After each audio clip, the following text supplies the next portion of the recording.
Two. There we go. Chick. Yep. That better? Watch all them guys in the back here. This seminar is going to be a little bit different. It's going to be a little bit casual, a little bit right down front. May even be a little bit raw, son. It's unrehearsed. You got to watch out when I'm here. You never know what's going to happen. I'm going to set these cards back here. I mean, we've been doing them on the tank today and done the first couple down there. Sometimes I like to just get down here with you guys, Zach, because popcorn smells better. You like that? We're going to open this one up seriously. I think we've done this once in the other, I don't even forgot where I was. It's a good cash. You got a guy clapping for that? I'm over that. See there? You almost got you to clap with me. We're going to kind of call this the more of a raw seminar. This is going to pretty much on a personal level, coming to you straight how I fish and what I do. A little bit of that, but I want to get out here if you have any questions. It's a little bit easier to talk about what we're going to do. Anything fishing wise. You know, I'm here working today and I'm checking everybody out. I'm watching everything going on. I'm kind of on Facebook. I'm watching my friends practice for the Classic. The guys are qualified, and I start thinking a lot. And I keep coming across the same amount of questions. A lot of people that come up and ask me, they're like, you know, if you're going to give advice to young kids or college kids, what would it be? And that's a very common question.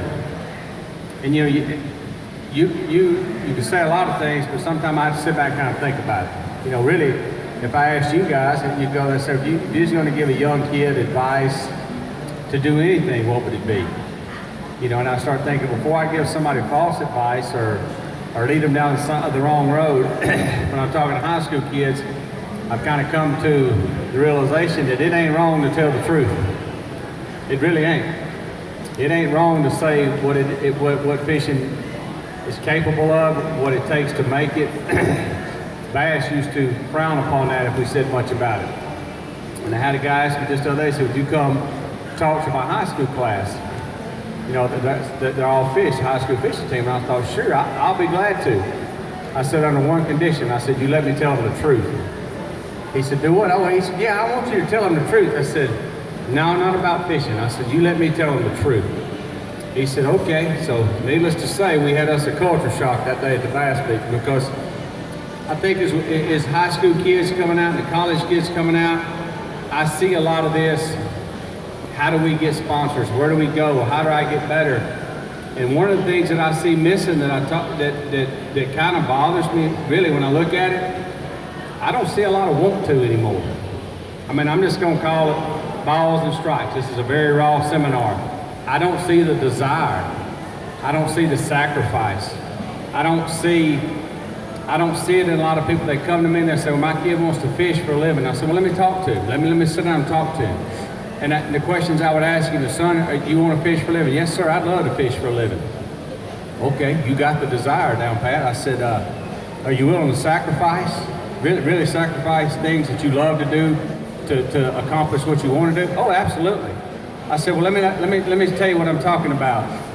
To make it to this level, where I'm standing up here, standing on the Classic stage, or standing where your favorite angler would stand on the biggest stage in the world, you have to understand what was sacrificed in front of them to get there. You see the finished product, but you don't see the field when it's getting plowed. And I said, example being, when you get out of high school and all your buddies is going to the concerts and you going here, I said, that one guy he's training, he's fishing. I said, when I was 17, 18, 19, 20 years old, every minute I had off work, I fished. I fished, but I wasn't no good at it. And the worse I felt like I was at it, the more I fished. And this kid's looking at me. I said, see, son, I said, I want to just fill the gaps in to tell you that you truly can do anything in your life you want to do. I'm a prime example. I'm sitting here today talking to you guys. I've been around the country speaking this year. I'm 20 years into professional bass fishing. I've won a little over $3 million. I'm one of the top 3 highest paid anglers in the world. I don't have a college education. Never went to college. Can't spell college. Dated a girl who went to college for about 2 months. God's honest truth. As soon as they found out I was there, I had to go home. Barely graduated high school. I don't have a marketing degree. I don't. I'm horrible. I mean, everything that I've learned on my own. And people say, yeah, but you know, you might have come from money. I ain't telling you we was poor, because the poor people had cars. We walked a lot when I was a kid. I'm gonna tell you, there's a big difference in being poor and being broke. And it ain't because your parents didn't want it or didn't have it or didn't work for you. They do everything they could for you. But my parents didn't have a credit card and hand them in and say, hey, you want to go fishing, son? I'll pay you entry fees. You go around the world. You do what you want to do. And if you catch your dreams, it'll be fine. My daddy said, if you want to fish and if it's your crazy dream and you think you're good enough, you can work on that when you get done working for me. So not only did I pursue a dream behind what he had me doing, I never lost focus that this is not going to detour where I wanted to be. And I tell kids that, I said, you got to understand that Iaconelli come from inner city. Iaconelli was a DJ in a club. Iaconelli didn't have a father figure in his life. These guys come and beat the odds against. So when you go to the Bassmasters Classic, what I see behind the stage and what you see in front of the stage may be different, because I see a guy that I know where he come from. And I tell kids that you got to understand, to get anything in life, whether you want to be a football player, a baseball player, it doesn't matter. That sacrifice has to be made. You have to say, to be number one, I'm going to train. And the guy said, well, I train, you know. And my nephew plays college football, plays Division I football. And he's a pretty good athlete. He really is. God gave him a lot of size. He's a 6'5", 325, 330, big kid. I'm not telling you he's got the best attitude. Does it make me mad? It kills me. Because he'll call me and want a pep talk. I said, you call me for a pep talk? I'm about to give you one. He said, I am trying. And he'll tell me, Uncle G, I'm trying. I said, no, you're not. I said, you need to be the kid that turns the lights on in the gym in the morning. When everybody else is coming to work out, that's the kid you need to be. You're the first one there. Coach ain't got to tell you to go train. I said, that's the guy I worry about. The guy that works out when nobody's looking, the guy that trains when nobody cares, the angler who fishes in the rain because it's the only 20 minutes he's got to fish to get better. That's the guy that I worry about. I don't worry about the guy that says, oh, I'd like to get a few sponsors. If it don't go my way, I'll go home. He doesn't concern me. But that guy that fights when there's no need to fight, when you beat him so bad the first day of the tournament that he's no physically possible way he can get a check, but on day two he's fishing like it's the last day he's ever going to fish in his life, I mentally make a note of that guy and say, that's a competitor, because he doesn't know lose. You might have beaten him that day, but he hasn't lost the battle. And kids are looking at me like, well, what? I don't get it. I was like, you don't understand. Bass fishing is possibly the losingest sport you will ever play. I'll give you some statistics. I can't hardly say that word. I told you I didn't go to college. I went by college a lot, but we worked down below it. So I tell everybody all the time, I said, I went to the University of Alabama for about 3 months. I said, when we got them house built, I had to come home. I've done working down there. Kevin Van Dam, we talked about earlier, we could say, let's use him as an example, probably the best fisherman in the world, has the highest winning record. Per tournament's won. Per tournament's fished to what he's won. If he was a Major League Baseball player, Kevin Van Dam will be batting about 9%. Not 90, not 390, 9. So understanding that 91% of the time he failed at the object he was trying to do, which was win the tournament. Now think about that. What other sport out there loses 91% of the time and still can be deemed the best in the world? That's an attitude that guy has that you can't shake. No matter how many times he's lost, he puts that boat in the water, and today's the day that I'm going to prove I'm number one. I've argued with this with some people from ESPN. They said bass fishermen are really probably not athletes. I said, okay.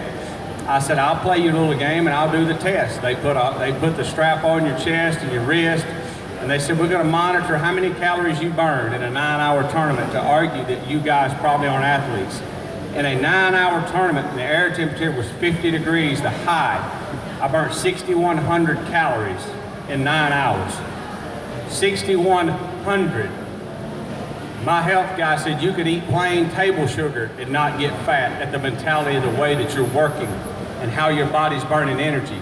So when we sat back down with ESPN, he said, maybe we overlooked the fact that I said, you don't understand. We don't have a coach. I ain't got somebody to call timeout, say, oh, let's call timeout. Oh, gee, he's fishing in a stupid place, and then bass is gone. I'm gonna call timeout. We're gonna go get him. We're gonna bring him over here. And he's gonna watch a game tape of what they're doing when they're catching them, and he's gonna take back off again. I don't have that. I don't have a DL list. If I get hurt, I lose sponsors. That's simple. I break my leg and I can't fish, I lose money. You've never seen nobody substitute. I've seen guys play hurt. I mean, and they want to know what's it like to play hurt. I was idling out behind Kevin Van Dam 2 years ago, and he would push his helmet up and throw up straight out the helmet all over the front deck of the boat, puking with the flu. Pull the helmet down and went and fished all day and made a check. That's playing hurt. You don't see nobody in the NFL pushing that helmet up and puking on the sidelines. When they hurt, they hurt. I said the mentality that a bass fisherman has to climb the mountain every day is so underestimated by most athletes. The way he is driven, the way he focuses. There's nobody to stop you when you're wrecking. If you decide to drive the plane in the ground, then I crash. I promise you. And I can wreck one, boys. Don't get me wrong, son. When I decide not to catch him, I decide not to catch him. Just trust me. I know what it's like. I'm the only guy. Hey, I have some records of bass that'll never be broken. I'm one of the first guys to ever win Angler of the Year without winning a tournament. I'm one of the first guys to ever win $1 million without winning a tournament. I won $1 million getting checks. That's a lot of checks. That's a lot of 5 fish limits that weigh 15 pounds that you didn't win, but you climbing that ladder. Most of the first guy to ever win Angler of the Year and 0 in the same classic. That's right. I'd like to introduce the 2004 Angler of the Year, Gerald Swindle. Crowd goes crazy. That's right, I'm dancing with a donut, son. I got me nothing. So this sport is like this. So bass fishing is this huge ride of emotions. And to watch guys overcome that, I look at the younger generation and I say, are you truly prepared to do that? This is not all TV and cameras. I said, and I'm not trying to discourage you. I'm trying to lay the foundation to say, to be the next Jordan Lee or to be the next Ike Nelly or whoever you want to be like or whatever you see yourself being, it's not just honeys and butterflies. There's a lot of butt whippings. I tell everybody the Elite Series are famous cooks. They said, cooks? I said, yep. They cook humble pie every day and they serve it to you in a big splatter spoon when you weigh in. And they got you a big cup of shut-up juice to drink it with on the way home because you just lost $20,000 and got pummeled and you was catching them. I said, this is the most humbling sport you will ever play because we all envision ourselves catching them and being winners on that particular day, and you come in and somebody's outfished you. You got to suck it up and say, good job, good job. Where's my humble pie? I'd like to get me a piece of that on the way out of here. I mean, I drove to California last year. I drove 51 hours to eat me some humble pie, 2 days. 2 back-to-back weeks I filled up on humble pie, settled in at about 72nd place. That's a long 50-hour drive home. Tapping on the steering wheel going, yeah, boy, you had them figured out, didn't you? That guy's got to drive 50 hours home and get out of the truck, and that day's over, and he's got to start all over. So when I talk a little bit about the sport, people say, man, that may be a little deep or a little harsh. No, it's the bare necessities of where we're at. Do you have what it takes to fight the battle? Do you have what it takes to want to be number one and work and train and fish and fish? Because when you get to that level, here's the oxymoron, and most people are going to say, he's crazy. The better you get at fishing and the more established you get, the less I get to fish. I fish less now than I ever have in my life. There's no time to fish anymore. So you got to learn everything you can when you're your age, because when you become successful and you win the college championship and you move on to the Elite Series, then all of a sudden you wake up one day and go, I'm so busy I ain't even got time to go fishing. What do you do for a living? I fish. Oh, let me get this straight. You don't have time to go fishing. No, you don't. If you could see the schedule and the hours that the top 15 guys in the tour keep, you would say there's no way they're still living. They're at a show every week. They're hustling. They're true hustlers. And I argue with ESPN. I said they may be the most disciplined athletes in the world. There's no other sport played for 9 hours without a stopping break. You have the right to eat or not to eat. Most guys choose not to eat. The older I get, I'm choosing more to eat. I tell them off. That 3 minutes eating that peanut butter and jelly sandwich is going to keep me from winning, and I'll just take a loss today. I'm going to eat. Government gives you a break every 4 hours. You get 15 minutes. I'm taking mine. I'm going to go ahead and tell you. They can be biting spark plug wrenches. I'm going to sit down and eat me a sandwich and enjoy the day. I used to not eat at all. Well, used to when I first started, I didn't have the money to eat. People, we were laughing about that the other day. I said, I was kind of the guy that fished when I started. I slept in my truck a lot like people write about now, but it wasn't real cool when I done it. It was very embarrassing because I didn't have the money for a hotel room. I just sleep at the ramp. I plug my boat into the bathroom at the outhouse, wherever I could find to plug it in, a service trailer. But when you'd hear trucks getting up, I'd get up in the morning, I'd be walking around the parking lot. Oh, you got here early? Yeah, I come down and ran a little bit this morning. It's gonna be a good day. I'm sleeping right here in the truck, son. I ain't been nowhere, you know. But at that time, there was nothing in this world that could have detoured what I wanted to do. Sleeping in that truck or not having the money or eating hoop cheese and peanut. Anybody know what hoop cheese is? You can buy hoop cheese, you can't earn it. You could buy it where I lived in this big old block, weigh like 11 pounds for like $1. You could live on it for a year. I would cut that stuff off in that big wagon wheel and get them saltine crackers. I do cheese for breakfast, cheese for lunch, cheese for supper. But it never crossed my mind that this wasn't what I wanted to do, or maybe I should quit. I didn't even think quitting was an option. I had 5 back surgeries. On the 3rd, 4th, and 5th back surgery, when I laid down in the hospital bed, he said, it would be in your best interest for your long-term health if you never get back in the boat again.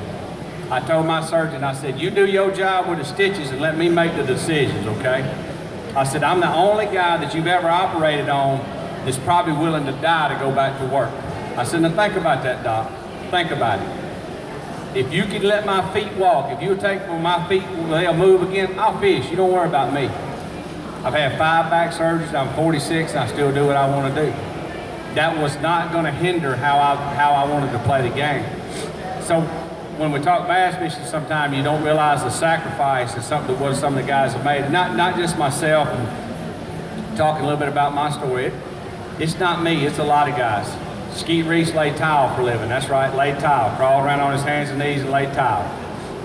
Dead broke. Skeet didn't have a father in his life that had a part of him. Skeet kind of raised himself on the streets. This is a guy that just, you wasn't gonna tell him no. He knew what he wanted to do. I met Skeet Reese sleeping in the parking lot at Potomac River. There's the one that goes back in history. We've both been doing it 20 years. We met, he had a white van that looked like a painter. I thought he was like a kidnapper or something when I seen him. I'm like, this guy gonna kidnap me. He was sleeping in his van and I was sleeping I had a Ford F-150 that had 300,000 miles on it. 300,000, that's right, she was a beauty. About 2 quarts of oil and 12 gallons of gas, I could make it about 50 miles, I'd do it again. And that's where Skeet and I formed our relationship at, and still to this day, we're great friends, but I have a huge respect for him. I mean, I know where he come from. I knew this guy ain't just Mr. Hollywood, flashy. That's really not Skeet. Skeet's a guy that's very driven. I mean driven. You can't hardly beat him. So it's a little bit of that without getting too deep into it. And guys will think, does it take big money to start fishing? Yeah, the entry fees are high now. There's no doubt about it. It's about 50 grand. Maybe 25 to 30,000 to travel. So I'm 80,000 before I make a cast. It's expensive, no doubt about it. But I didn't have that when I came in. That's what I'm telling you. You don't have to start out. So many kids and college kids will say, well, I need to get me some sponsors and I'm gonna try to make it. You need to catch them and they'll find you. You worry about catching them, and when all the other guys are worried about running around trying to get somebody to do something for them, they're gonna look over and say, who's this kid that won the last 4 tournaments in a row? That's who we want. I tell you, when you're that young, you work on your game. You fish, you fish, you fish. They'll find you. Oh, they'll find you. Just ask the Lee brothers. Prime example, 2 kids left college. Both of them caught them. They found them. They found them, you know. And to me, that's a fairy tale story of where you could be. They just had a dream to fish. You know, this is a little bit different seminar than y'all sit there. Y'all thought y'all was gonna learn something. I can teach you real quick like you. Fishing, when you get done with me, you'll say, yeah, fishing ain't that hard. You just got to go throw it out there when the line wiggles, pull it back in. It's the decisions you make in between that and how you handle those situations. And that's something that's not talked about much. What builds that stamina? What builds that guy to be able to perform at the highest level and not be rattled? Most people don't quite see that, the ability to do that, to hustle and not quit. My mom and dad, we laugh now. We go to have family reunions, sit around with my mom and then on Easter or something, be laughing. And we look back at my childhood and my daddy be laughing. He said, they asked me all the time, who was your hero growing up? You know, did you have a bass fishing hero? I'd be like, my daddy. I said, of course, Bassmasters hates this. I said, we didn't have cable TV or air conditioning until I was in my early 20s, 21 to 23 years old. I never seen cable TV, so I didn't even know the Bassmasters exist. And I surely didn't have time to read no magazine, so I didn't know who Kevin Van Dam was, I didn't know who Rick Plum was, nor did I care. I knew my daddy in an aluminum boat in the Locust Fork River could beat you senseless with a white Mep spinner, and I wanted to be able to catch him like my daddy. So when I went out on trail, everybody was like, that's Denny Breyer. I'd be like, who's that? I mean, I was just dumb. I was just dumb to them guys. I truly didn't know. The only person I'd ever seen fish was my father. I grew up on a farm. We didn't have fiberglass boats, so I was in my 20s. We fished out of aluminum boats. I probably scuttled an aluminum boat. Anybody here know how to truly scuttle, even know what that is, scuttling a boat? That's where you can take one hand and twist your wrist to rotate it, and you'll never make a noise in the water. That aluminum boat will just go straight down the river. My daddy had arms about that big around when he was 40 years old. He could hold that paddle and do that boat. It was like running a motor guide trolling motor. Straight down the back, and he could fish left-handed. He could reel that thing in there. So when he let me scuttle, I'd get tired and cup the water and then make a little whoosh, and I'd get in trouble. He's like, ease it up, boy, smooth. So, I mean, growing up, I didn't see that side of Bassmasters that you kids see now. I didn't have the stage. I just didn't know it. You know, I didn't know any different. But I knew when I started fishing, I loved it. And I knew I wasn't going to stop. And they asked, did you have a plan? You know, did you have this? Because everybody said I wanted to fish. I hated framing houses. Anybody in here a carpenter? That's what I done. I hated it. People say, why you fish so hard? I said, because I hated framing houses. My uncle was a house framer. My daddy was a house framer. My brother was a house framer. I hated it. I started fishing them little tournaments right after I got out of school, and I went and fished a little Tuesday night tournament, and we won $200. Me and a buddy of mine. I can remember riding home, and I'm thinking, hang on, I just fished 4 hours, and we won $200? I said, they got troubles. I didn't know nothing, but we was fishing every night from then on out. So I would frame houses all day and fish all night. For the first couple of years, I would fish 4 and 5 nights a week. And if you've ever been to Alabama in the summertime, you know it's about 135 degrees at 8 a.m. in the morning. The humidity's like 1,000. It feels like somebody just dipped you in jelly. You're just burning up. So when you frame houses, you work from 6 to 2 every day. So from 6 to 2, we'd frame houses. I'd go home, get the boat, go back and fish. We fished from 5:30 on some evenings to 6 to 11, from 5:30 to 11. So every evening I fished at a different lake. And for the first couple of years of my fishing when I started, I literally bankrolled my opportunity into the Bass Opens by fishing what we call fruit jar tournaments. And they still say, why they call them fruit jar tournaments? Because they would literally put the money in a fruit jar. You'd have 25 boats show up, and we'd pay $20 a boat, and they just take all the money, put the fruit jar, put the top on there, and throw it in the rod box. Whoever won, they just give you the jar. And that's really where I learned my love for bass fishing and making money. And it was so funny because I was like, I just hated framing houses. They had like I had this big master marketing plan. I'm like, no, I just hated being a side. Fished, won $150,000.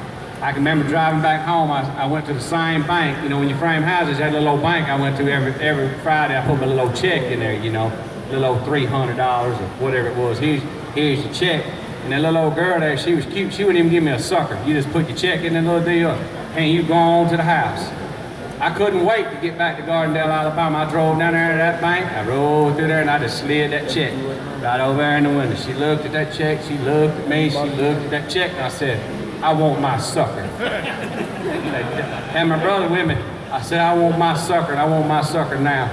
I've been coming here for years giving you $300. I want my sucker. You know, and that was really my break that set everything off. You know, I won the money, and I put the money up and started trying to fish professionally and having it qualify. So people always want to know the backdrop of the story, where the angler come from. I come from a 100-acre farm in Locust Fork, Alabama. We were truck farmers and carpenters. That's a pretty rough way to make a living. My dad's 74, still living, still wakes up every morning at 4 a.m. Every morning. I could call my daddy in the morning at 4 a.m. and he'll answer the phone as soon as it rings. And if he calls me at 6 and the phone rings 3 times, the first thing I'll say, you gonna sleep your life away or you gonna get up? You lazy? What's the problem? My daddy never knew nothing but one thing, work. Work. Well, when I was growing up, I didn't understand at that time where that was gonna play a factor in my professional career. I had no idea. I know we just worked. If we cut hay, we hoed, we did our whole farm. We broke the ground by hand, planted. We broke the ground with a tractor and you done everything else by hand. I've hoed about 6,000 miles in my life of okra. Any of y'all like okra? I hate it. You ever pick it, you'll hate it. My mama still laughs. I promised my mother, I said, if I ever get off this farm, it's like kids think. I said, if I ever get off this farm, never have any money, I ain't never eating vegetables again as long as I live. She said, what? I said, I'm not. Because all we ever had was fried okra, fried squash, anything that you could fry in the South and you picked it to fill. That's what we ate every night because it was yours. Still to this day, I ain't eating no vegetables. I go right over tonight.